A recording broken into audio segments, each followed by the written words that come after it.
My grandfather was a fighter pilot. He flew one of the greatest fighters of all time, the F-4U Corsair. He flew throughout the Pacific in World War II. He was at Guam, Midway, and Okinawa. He was awarded all kinds of medals, including 3 Distinguished Flying Crosses and 11 Air Medals.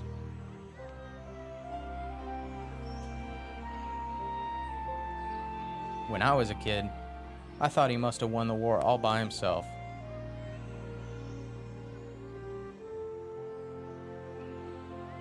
My parents named me John after him, and he was my hero. And when I grew up, I wanted to be a fighter pilot, just like my grandpa. Otter 1, clear for takeoff, unrestricted climb to flight level 250, then as filed. See you guys in a couple of minutes. Otter 1, England Tower, have fun at red flag out 1 and good luck at Las Vegas.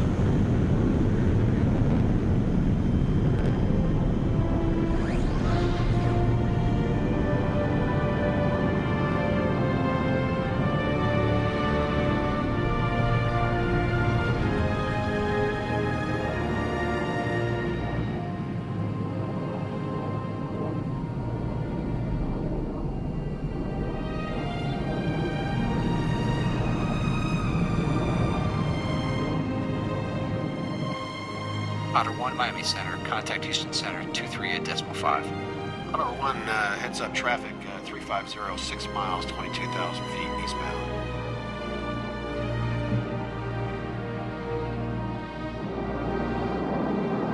Miami Center, Otter 1, with you level 250. Otter 1, Miami Center, radar contact, maintain flight level 250.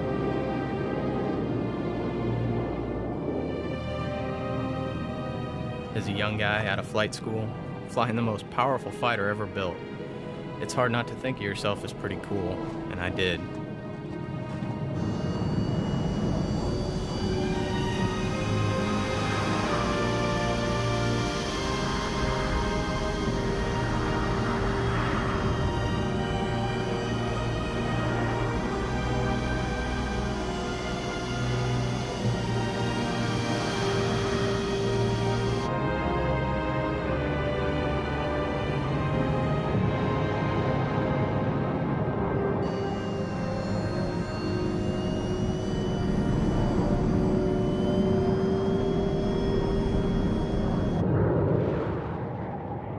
When my squadron went to Nellis for my first red flag, I was excited for sure, but I'll tell you, I was a little nervous about what I was getting into. Otter 1 is cleared to land, runway 21 right. Looking forward to being here at red flag. Otter 1, Nellis Tower, copy gear down.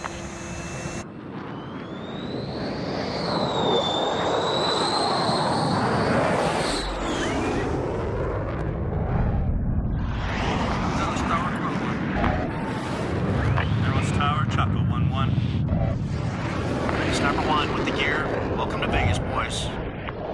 Chaco 3-1, base gear to stop right. Welcome to Nellis.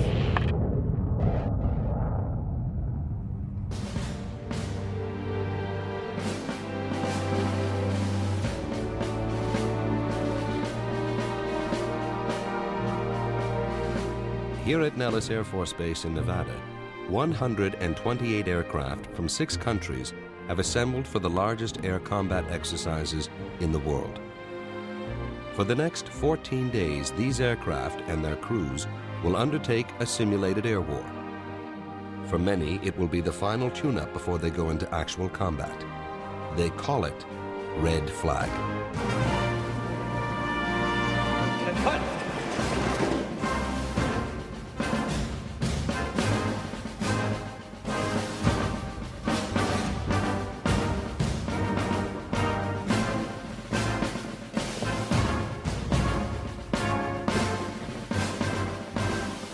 Take your seats.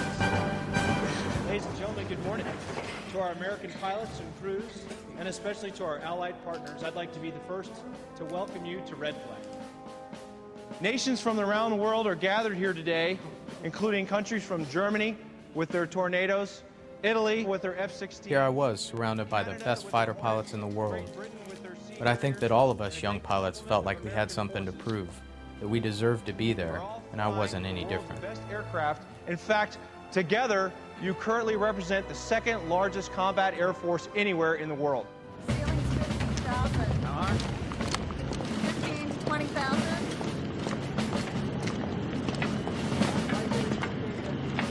On the first morning of Red Flag, the Nellis flight line prepares to launch an enormous international armada of aircraft, all in about 20 minutes. There are 22 F-15 Eagles, representing 4 American squadrons. They are considered by many to be the greatest fighter aircraft ever built. The Germans have brought 8 of their European-built Tornadoes. The Canadians, the multi-role F-18 Hornet arriving from Alberta in Quebec. The British Royal Navy has flown in their famous Harrier jump jets. Iron 3-1 information. Alpha is current. Runway 3 left. Okay, lass mir die Karte nehmen. Jawohl. Represented here are not just the best pilots and aircraft, but the finest ground crews from each country.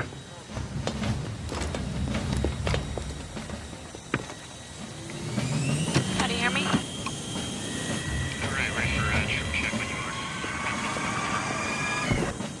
For most personnel, this will be their first opportunity to compare themselves with other squadrons from across the United States and around the world.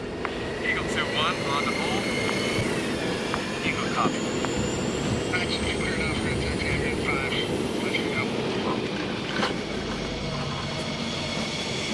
Sniper 1 confirmed.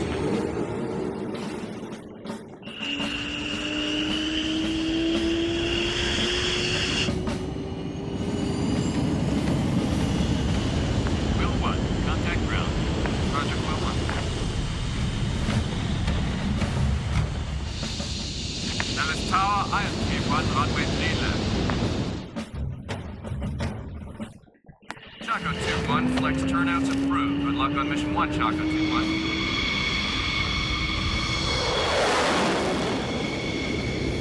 Nellis Tower, Iron 1-1, roger. Thanks.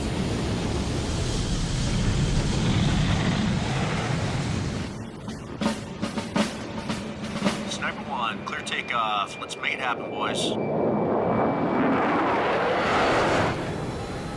Bandsaw Nellis Tower, you're cleared for takeoff.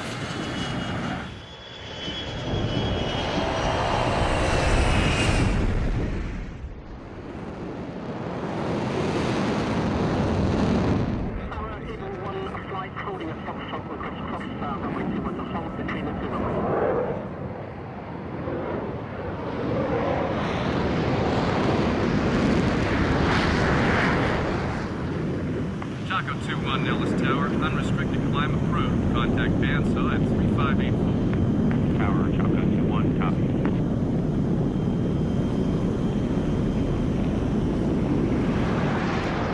It has long been known that if fighter pilots could survive their first 10 combat missions, their chances of surviving throughout their careers improves dramatically.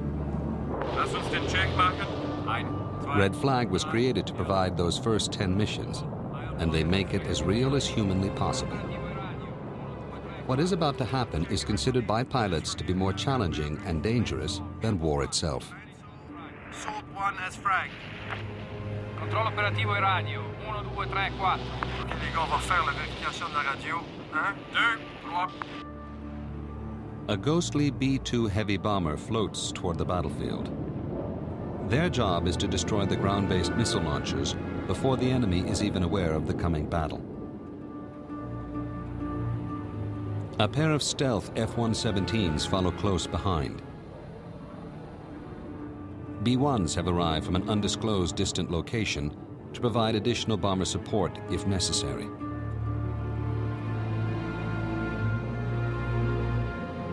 A U-2 begins its long climb to the edge of space, sending intelligence to the AWACS surveillance aircraft.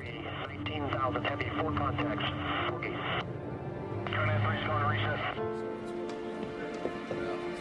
On board the AWACS is Air Boss Major Rob Novotny.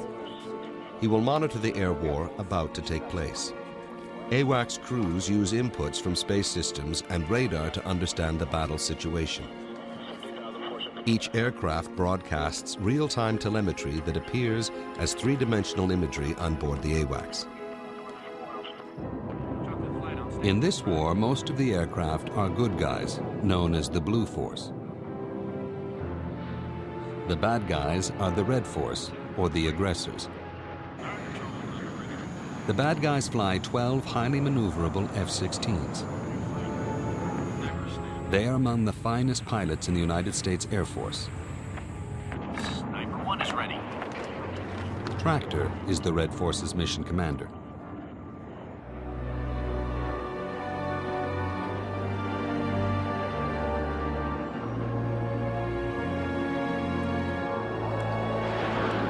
For most of the pilots, red flag is their first taste of an air battle on a massive scale. There is no other way to prepare air crews for the real thing in all its precision, complexity, and finally, chaos. Great, and Viper's checked in as well, correct? Yeah. Talk to me about the strike package here. What are you showing? We've got Viper Flight of 2 established in the north. Right. Eagle Flight established in the south. The green guys right there, are those the Canadians? Again, we got Canadians are the orange guys I up to the thought north. the British were the orange guys and the green guys were the Canadians. Is that we had checked? Negative. British are green, Canadians are orange. Okay, you're saying.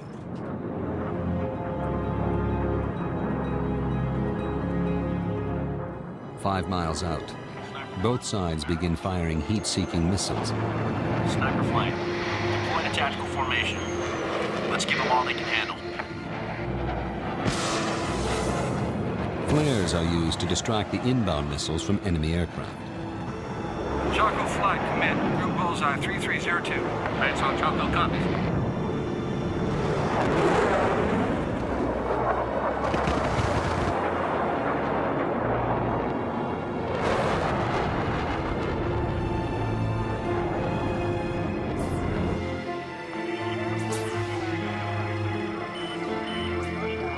As planes are hit and declared killed, they turn white on the Naxos screen. The good guys then must disengage and return to base. The aggressors get to regenerate and return to the fight. Once the battle begins, the air boss and his team struggle to keep 128 aircraft from 6 countries from smashing into each other. You see here, Viper flights northbound at 6,000.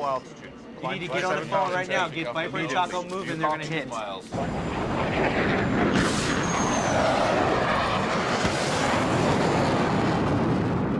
$2 miles in closing. Using simulated machine guns, a classic dogfight ensues. Chaco band's on threat 360 12. 10,000.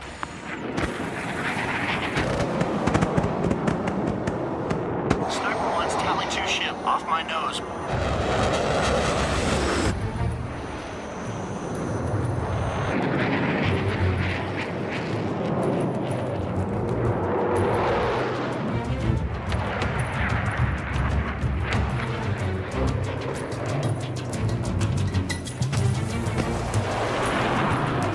Chaco 2 threat, you're 6, 3 miles. Hostile.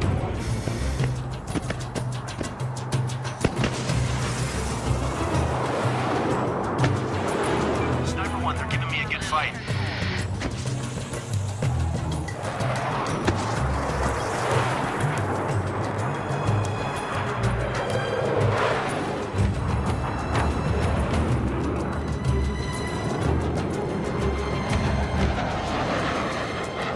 Chaco 2, what's your status?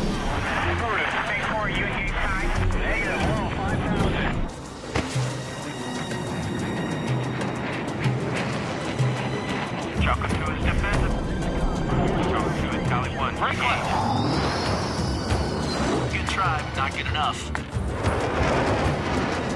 Sniper 1, he's pretty good, but I'm moving in for the kill. Chaco 2 is East Band defensive.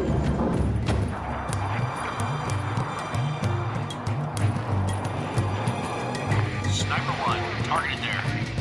I'm moving in for guns. Chaco 2's engaged defensive. Chaco 2 press. I've got shots in the air.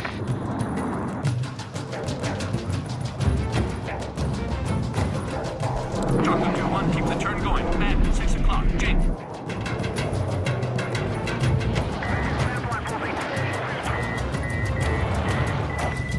Sniper 1, guns, guns, guns.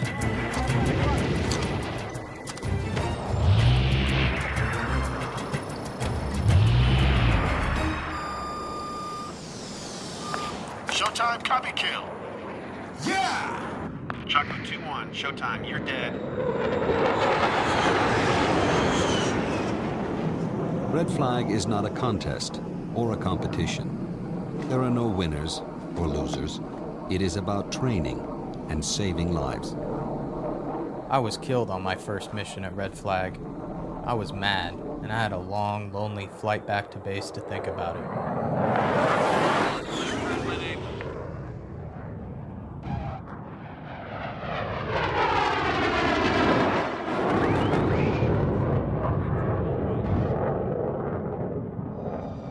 The commanders walk a very fine line. In order to save lives in real combat, they are forced to take very real risks in training. They are pushing the limits in a controlled environment. However, what I want to do is not talk about the ingress routes. I want to talk about instead a near mid-air collision that we had up here in the EC West area. Choco 1 flight, you briefed us earlier today that you were going to maintain your route unless you deviated up here to the north. Nobody knew about it because you failed to communicate your change in flight path. As a result of that, 8 people nearly lost their lives today at Red Flag. Don't let it happen again. The range restrictions for today's sortie remain unchanged. EC East West, the 70 series ranges, you're cleared supersonic down. My fears of screwing up single-handedly were largely unfounded. We all made mistakes, and we knew we had to fix them if we wanted to get through the next 2 weeks. Of its intentional or unintentional. In modern warfare, these pilots will have the most to fear from the ground below. Surface-to-air missiles, fired from every conceivable platform, have proliferated by the millions worldwide. Radar. There we have the SA-13, and this radar is the snapshot radar. Next to, on the other side, we have They call it the Threat Center. Equipped entirely with enemy weapons, it is based on the same principle used in science museums. If visitors can get their hands on the exhibits, it's a more effective learning experience. You have one that does the driving, you have a second one up at the top that operates a 90mm gun. Pilots call it the petting zoo. Some guys got a big kick out of it and would go back and play around again and again. But I didn't see much value in it, at least at the time. It has a vertical range of 49,000 feet and a horizontal range of about 69,000 feet. It fires 15 rounds per minute, each round weighing about 30. I don't think we appreciated the efforts of the intelligence people as much as we should have. It's not until much later, when the missiles start flying around your ears, and you think, I should have listened a little more when they were talking about this stuff. Now you have the gunner sitting in the front and the pilot behind him. The gunner is responsible for all the weapons. The only weapon that the pilot can control is the front gun.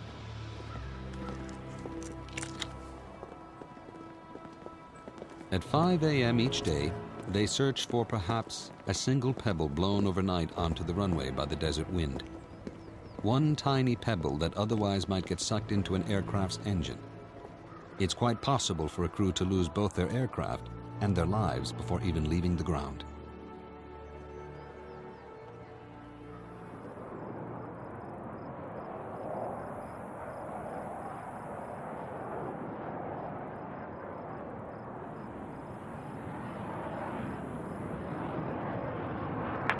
Chaco flight in from the south, low, searching.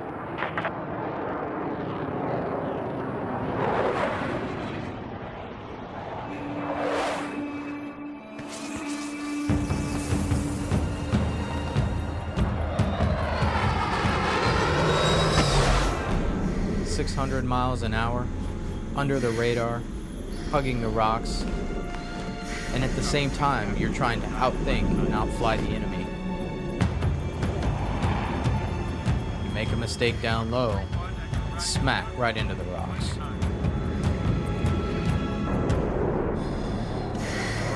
It's what fighter pilots live for.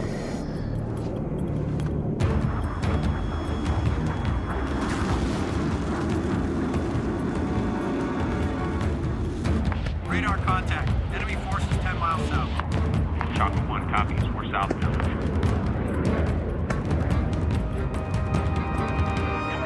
You got Eagle 1 and 2 involved in this low altitude fight, is that right? Yes, sir, those are ours. Are they getting some help from the north? Yes, sir, seems like they're coming in from the north. Okay, we need to make sure you get that information in there quick. Right away, sir. Looks like he needs some help. Chaco 1 and 2 in from the north. Chaco 2, Tally 2, left 10 o'clock, 3 miles.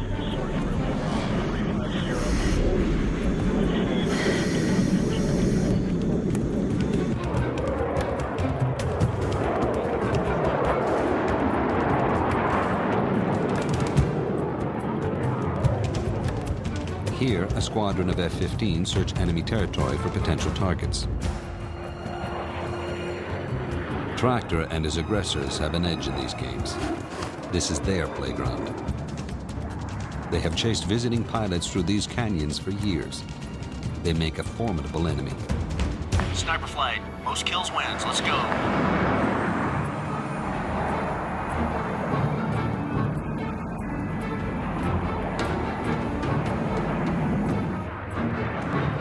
The object is to get the enemy in front of you, while at the same time watching your backside. And then get as close as possible before being detected.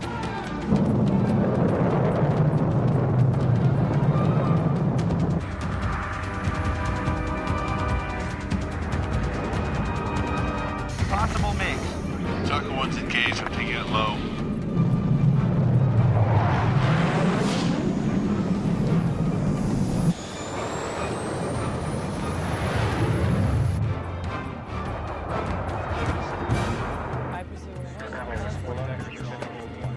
Alpha? Cowboy 1-1 with a Golf. The pilot in front has few options. He must lose ground quickly in order to get behind the aggressor. In the blink of an eye, the hunter becomes the hunted.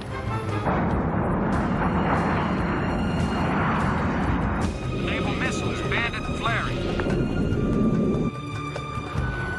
Tucker 1 snapped.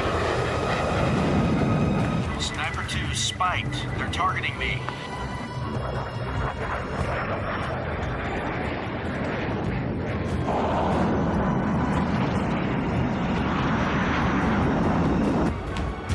Sniper 1, I have an Eagle at my 6 o'clock, closing. Chaco 2 is engaged, offensive.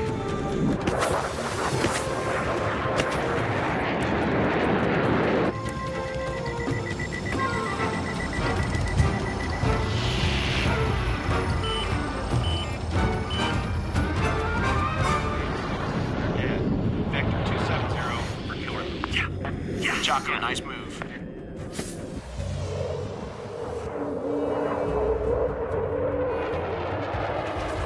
It helped to win a few battles, to build confidence. But it became less about keeping individual scores, and more about a successful overall mission.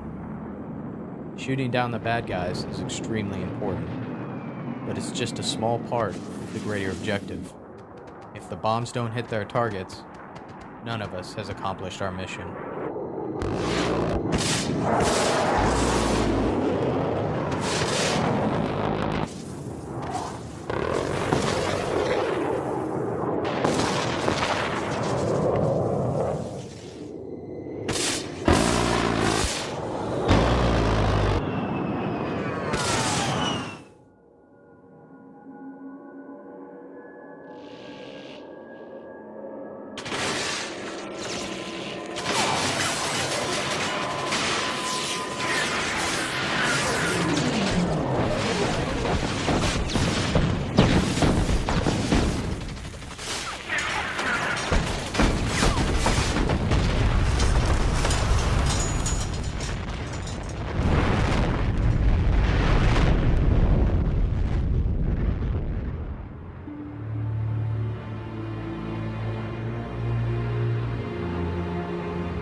The missions become more and more challenging as Red Flag progresses.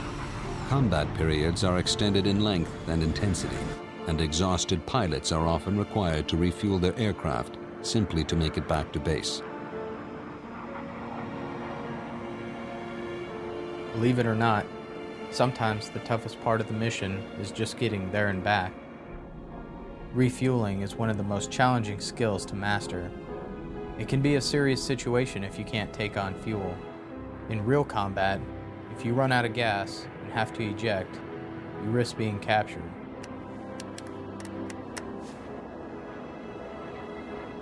Bore 1, stabilize ready. Hammer 1 looking for 100,000 pounds. Red 5-1, clear to contact. Roger. Red 5-1, contact. There is no margin for error. If a pilot takes too long connecting with the fuel boom, he or she may endanger the lives of pilots at the end of the line.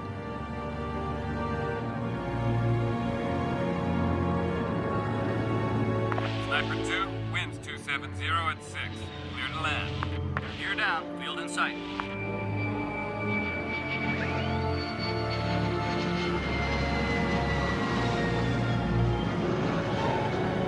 Four flight, short final, clear to land. 4-2, gear down. Choco 2, Nellis Tower, state the nature of your emergency. Choco 2 has left engine malfunction. Choco 2, Nellis Tower, emergency crews are responding.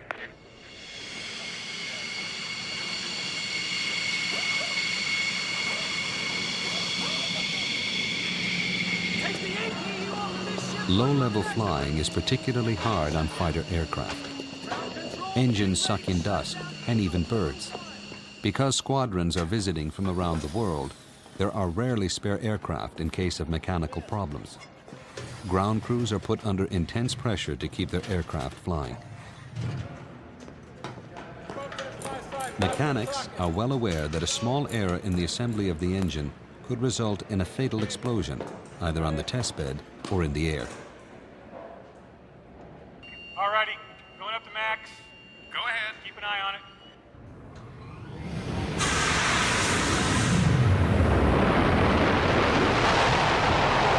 All right, going out for it. Looks good. Check it out.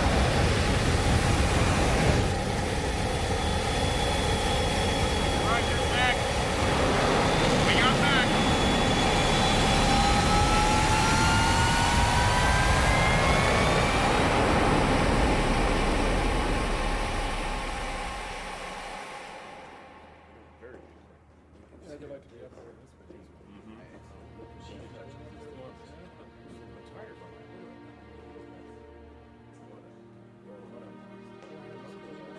There were stories that my grandfather told me as a kid that began to come back to me once I was a pilot.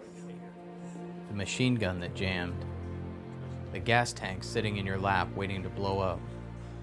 The parachutes they didn't always have time to put on.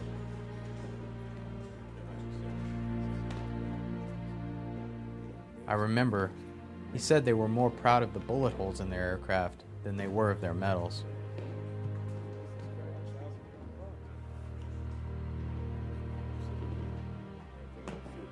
They all wanted to shoot down the enemy.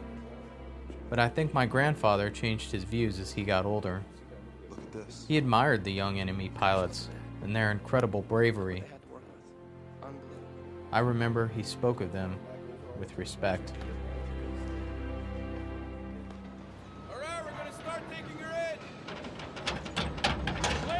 After 22 hours of hard work, an F-15's engine is readied for the next mission. At Red Flag, they seek to exceed the intensity of a combat environment, not just for the pilots, but for the mechanics and ground crews as well. It is difficult enough to turn out a perfect aircraft at the best of times. To do so in wartime, when rushed, exhausted, and under fire, is an art form like no other. Today is the halfway point at Red Flag.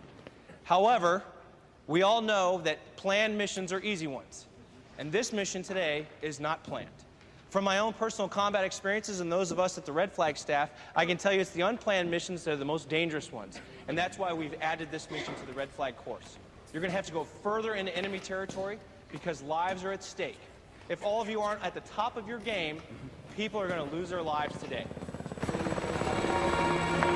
Jolly 1 jumper away. Looks like we got one good shoot. Man side, copy that.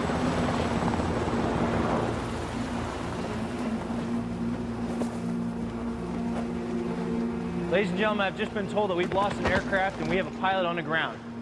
We know his general location, however, he's on the move. And the reason he's on the move is right here. The enemy is doing everything they can to capture him.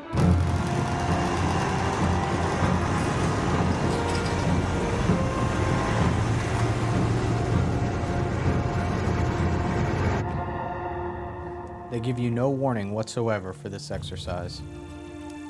You have nothing except what you would normally carry in the aircraft's ejection seat. Water, flares, radio, and makeup.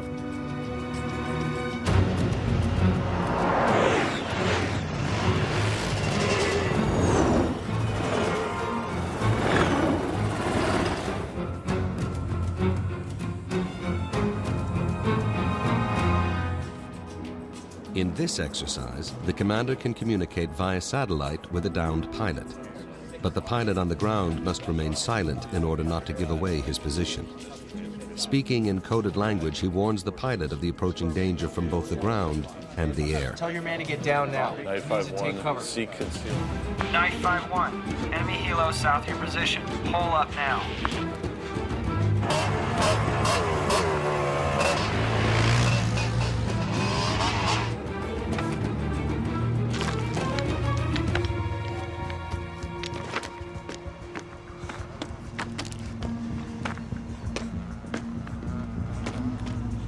First thing is to hope and pray that the enemy doesn't know about you in the first place. Timing is everything, because when you use the radio or flares, both sides are coming.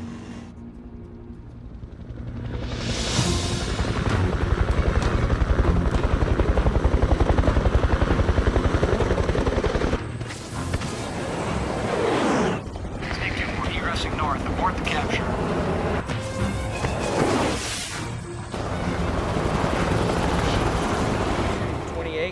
West 115, 06, 19, 6 to 7 vehicles running. With enemy choppers moving in to pick up the downed pilot, the air boss calls in slow-flying A-10s to eliminate the helicopters. More flight, threat 270, 7 enemy helos, low altitude. Engage.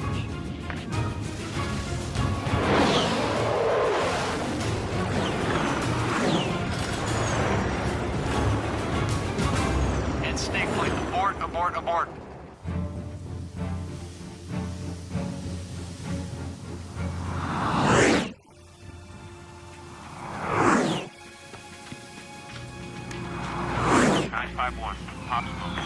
Landing zone is clear.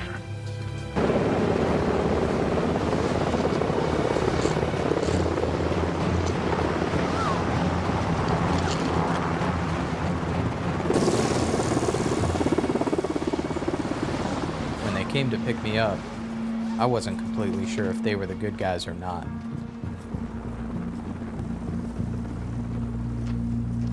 To the search and rescue team, the man on the ground might not be a friendly at all. He could be wearing a stolen uniform and have a bomb strapped to his body. He will be treated like the enemy until he proves otherwise.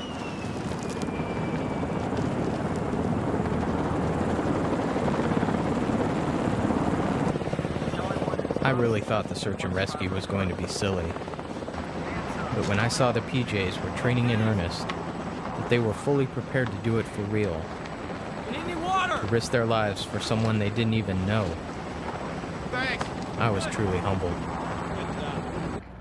All Jollies, excellent work. Return to base. Advise if medics required. That one copies. On base.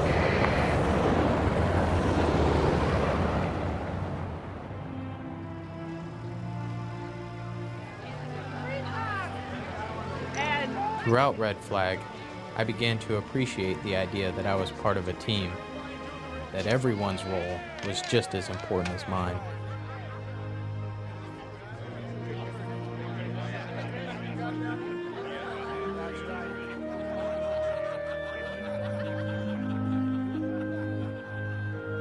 My grandfather didn't talk much about himself.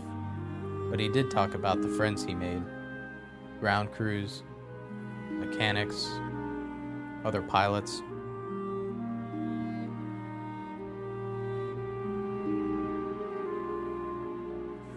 One of his best friends was a Corsair pilot killed in a training accident, and I know it bothered him for the rest of his life.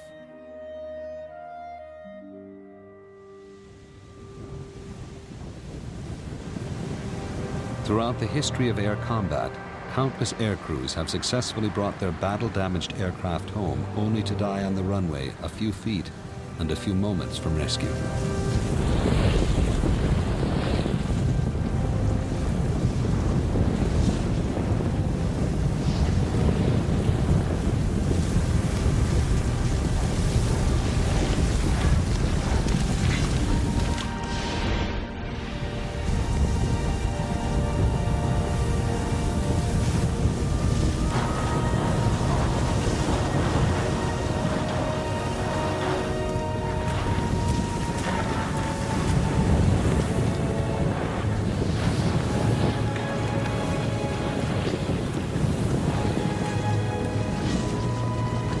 Many of us have lost friends in accidents. It's a lot safer than it used to be, but it's still a dangerous business. There are crews at Red Flag that you want coming in after you if you're stuck in a burning plane. People not much concerned for their own safety who will get you out of there no matter what. Go ahead.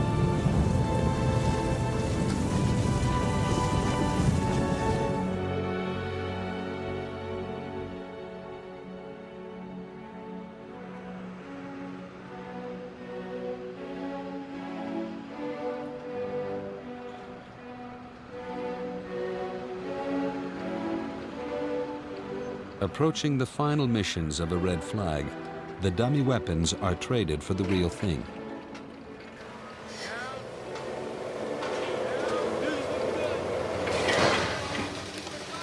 In a single overnight shift, hundreds of live bombs are prepared for the next day's operation. Again, there is pressure to perform as would be expected in a combat environment.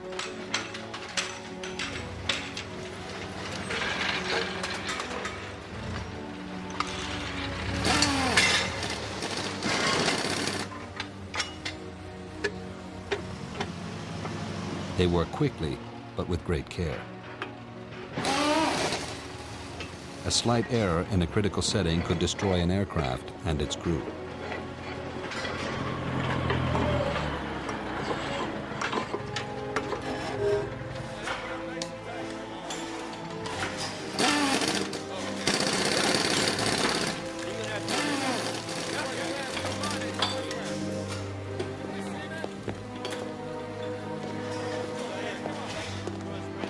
There are risks for the bomb builders as well. They work deep in the bottom of a canyon miles from the base in the event that something does go wrong.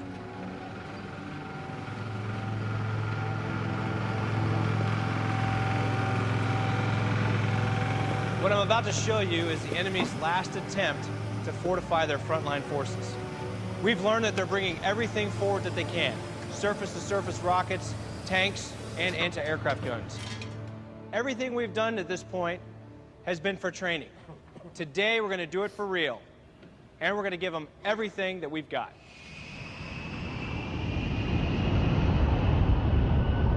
In a real war, the vast majority of flights are undertaken not by fighters and bombers, but by transport and tanker aircraft.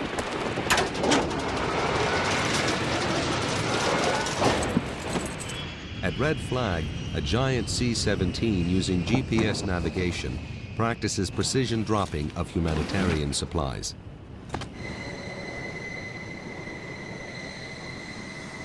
Bandsaw, Chocolate Flight on station. Strike package inbound. Picture clean. With the weapons we have today, hitting anything but the intended target is the worst thing a pilot can possibly do.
Red Flag was my first real experience to witness live ordnance,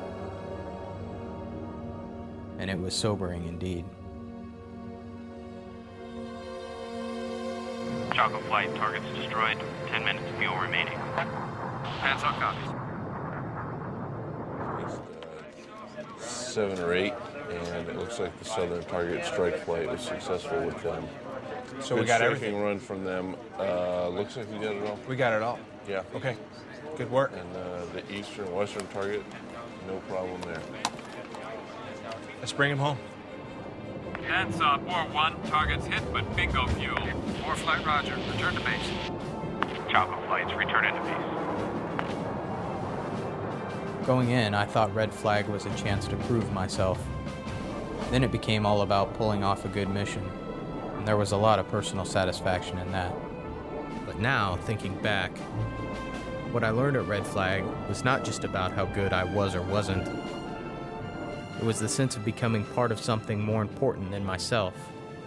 Becoming part of a community of people with so many skills, making personal sacrifices, looking out for each other and getting the job done.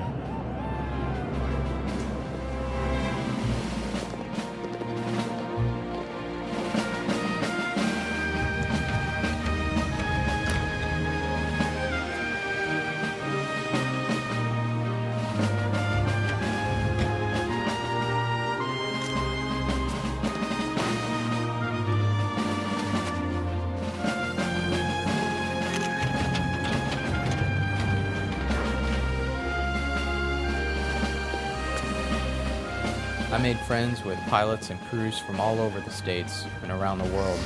Brits, Canadians, Germans, Aussies.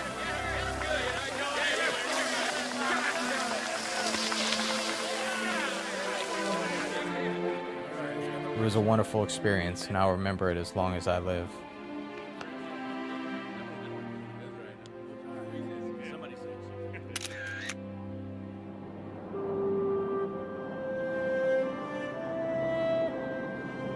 I've been lucky to have many great wingmen to watch over me, but there is one who's been with me the longest, and to me, he remains the greatest hero of them all.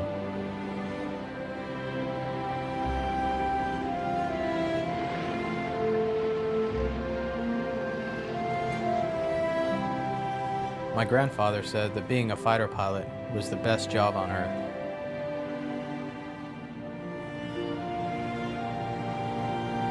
He also said that going to war was worse than anything I could possibly imagine. I would have to say that he was right on both counts.